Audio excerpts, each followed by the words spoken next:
1919 সালের 27 জুলাই কানাডার অন্টারিও প্রদেশের ক্যাস্টেলমোর এভিনিউতে এক বাংলাদেশি পরিবারের দিনটি শুরু হয় অন্য যে কোনো দিনের মতোই। সকালবেলায় মা মমতাজ জামান পরিবারের জন্য নাস্তার টেবিল সাজিয়েছেন। বাবা মনিরুজ্জামান ট্যাক্সির চাবি নিয়ে কাজে বের হয়েছেন। পরিবারের মিনহাজ জামান এবং মালিসা তাদের নিজ নিজ কাজের জন্য বাসা থেকে বের হয়েছেন। পরিবারের কেউ জানতেন না আজকের দিনটি তাদের জীবনের সবচেয়ে দুঃস্বপ্নময় দিন হয়ে উঠতে চলেছে।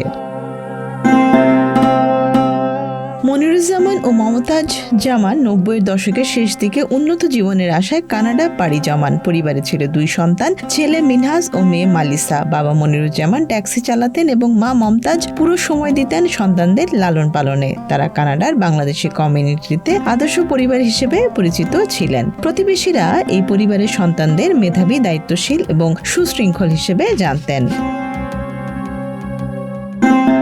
মালিসা জামান পড়াশোনার পাশাপাশি ফুড বেসিক্স নামের একটি প্রতিষ্ঠানে কাজ করতেন। তার লক্ষ্য ছিল একজন নিউরো সার্জন হওয়া। মিনহাজও ছিল বাবা মায়ের অতি প্রিয় সন্তান। মমতাজ জামান প্রায় বলতেন, মিনহাজ শান্ত স্বভাবের চুপচাপ ছেলে, তবে পড়াশোনায় সে সিরিয়াস। পরিবারের স্বপ্ন ছিল মালিসা ডাক্তার হবে, মিনহাজ ইঞ্জিনিয়ার। সেই কারণেই যখন মিনহাজ জানিয়েছিল যে সে ইয়র্ক ইউনিভার্সিটিতে মেকানিক্যাল ইঞ্জিনিয়ারিং এ ভর্তি হয়েছে, বাবা মা আনন্দে ভেসে যান। তারা বিশ্বাস করতেন ঠিক যেমন মালিসা কঠোর পরিশ্রম করে, মিনহাজও পড়াশোনায় সফল হয়ে নিজেদের স্বপ্ন পূরণ করবে। কিন্তু মিনহাজের বিশ্ববিদ্যালয়ের জীবন ছিল সম্পূর্ণ মিথ্যা। সে কখনো ইয়র্ক ইউনিভার্সিটিতে ভর্তি হয়নি। ভর্তি পরীক্ষায় ব্যর্থ হওয়া সত্ত্বেও পরিবারের কাছে জানিয়েছে সে ভর্তি হয়েছে। বাস্তবে সে স্থানীয় একটি কলেজে নামমাত্র ভর্তি হয়, কিন্তু সেখানেও সে পড়াশোনায় ভালো করছিল না। ক্লাসে ধারাবাহিক ব্যর্থতার কারণে কলেজেও যাওয়া বন্ধ করে দেয়। তবে প্রতিদিন সকালে বিশ্ববিদ্যালয়ে যাওয়ার ভান করে বাসা থেকে বের হতো। শপিং মল, জিম বা অন্যান্য স্থানে সময় কাটিয়ে দুপুরে ফিরে পরিবারের কাছে পড়াশোনার গল্প বলতো,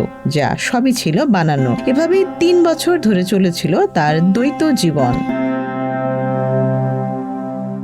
এ সময় মিনহাজ একাকিত্ব, ব্যর্থতা ও চাপ ভুলিয়ে দিতে অনলাইনে গেমিং এ ডুবে যায়। পারফেক্ট ওয়ার্ল্ড 0 নামের মাল্টিপ্লেয়ার গেম তার কাছে একটি বাস্তবতার বিকল্প হয়ে ওঠে। সেখানে অন্যান্য খেলোয়াড়দের সঙ্গে চ্যাট করে সে নিজের বাস্তব জীবনে ব্যর্থতা ঢাকতে চেষ্টা করে। গেমে নিজেকে শক্তিশালী চরিত্রে রূপান্তরিত করার মাধ্যমে সে নিজের অবমূল্যায়নকৃত আত্মবিশ্বাসের ক্ষত ঢাকতে চাইত। ধীরে ধীরে তার আচরণ হয়ে ওঠে আক্রমণাত্মক ও অস্বাভাবিক। সে ধর্মের বিশ্বাস থেকে সরে আসে এবং নিজের প্রোফাইলে নিজেকে নাস্তিক হিসেবে উপস্থাপন করে।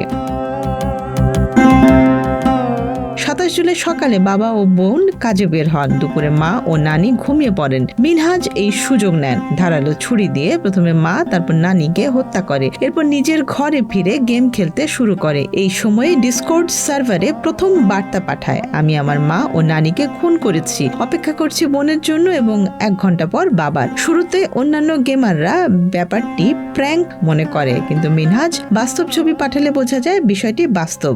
সন্ধ্যায় বাড়ি ফেরার পর একইভাবে বোনকে হত্যা করে এবং পরে বাবাকেও। মিনহাজ তার সমস্ত হত্যাকাণ্ডের পরও নিজেকে হত্যা করার সাহস পাননি। ঘটনার পর মিনহাজ অনলাইনে বন্ধুদের সঙ্গে চ্যাট করছিল। সে জানিয়েছিল এটি তার 3 বছরের পরিকল্পনা। সে জানতো যে এই কাজের জন্য শাস্তি পাবে, কিন্তু এই ঘটনার মাধ্যমে সে সমাজে তার অপরাধের দায় স্বীকার করতে চেয়েছিল।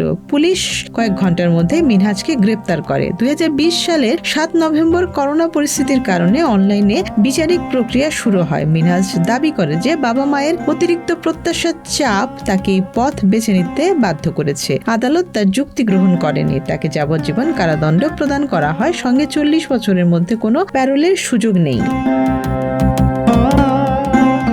এই ভয়ঙ্কর ঘটনা আমাদের জন্য একটি গভীর নৈতিক শিক্ষা বহন করে। এটি দেখায় পিতামাতার অতিরিক্ত প্রত্যাশা ও সন্তানের দায়িত্ববোধের মধ্যে ভারসাম্য রাখা কতটা জরুরি। সন্তানদের উপর চাপ না দিয়ে তাদের স্বপ্ন ও সক্ষমতার প্রতি সম্মান দেখানো এবং সন্তানদেরও পিতামাতার পরিশ্রম ও ভালোবাসার মূল্য বোঝা অত্যন্ত প্রয়োজন। এটি শুধু একটি হত্যাকাণ্ড নয়, এটি একটি পরিবারের স্বপ্ন, বিশ্বাস এবং 3 বছরের মিথ্যা ও চাপের ফলস্বরূপ তৈরি হওয়া এক ভয়ঙ্কর পরিণতির উদাহরণ। পরিবারকে সুরক্ষা দেওয়ার নামে নিজের স্বার্থে তৈরি করা মিথ্যা ও চাপ কতটা বিপজ্জনক হতে পারে, মিনহাজের ঘটনা তার এক ভয়াবহ প্রমাণ।